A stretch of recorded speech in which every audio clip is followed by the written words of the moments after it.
Hello everyone, thanks for joining us here on Horizon.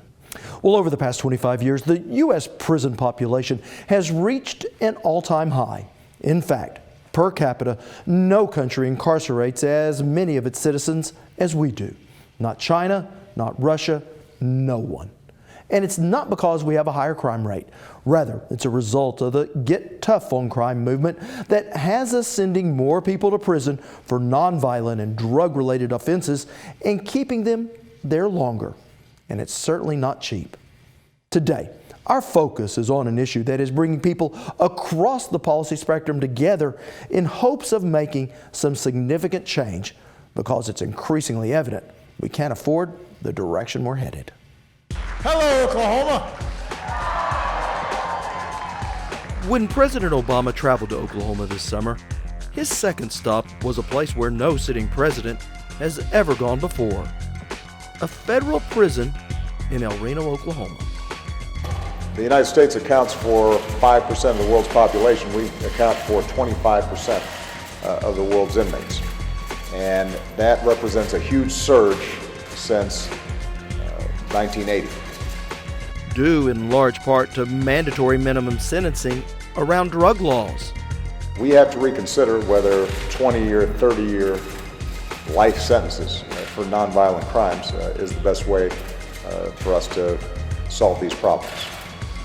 And at a cost that is astronomical, some $80 billion last year, much of which falls to the states. We really do incarcerate too many people in this state. David Prater is the district attorney for Oklahoma County and says Oklahoma ranks first in the nation when incarcerating women and third when incarcerating men. At some point, we're going to have to stop looking at building additional prison beds and really start looking at investment of those dollars on the front end of a person's life. In July, Governor Mary Fallin ordered early release credits for offenders convicted of what are called 85% crimes, a policy adjustment that will be felt by roughly 6,000 inmates and save taxpayers about $2.3 million through 2016.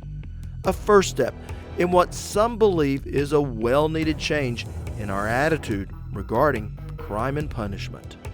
What we've learned is that, we're at costs to incarcerate a person in this state right now anywhere between $18,000 and $23,000.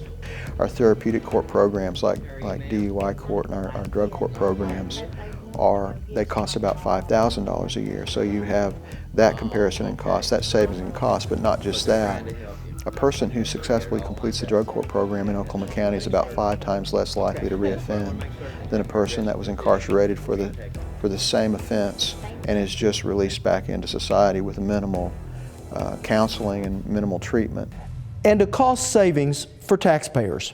Consider this. For the $80 billion we spend each year to keep people incarcerated here in America, we could provide universal preschool for every 3- and 4-year-old, double the salary of every high school teacher, eliminate tuition at all our public colleges and universities, while also financing new roads and bridges and creating new job training programs. When we return, I sit down with the former Speaker of the House, Chris Steele.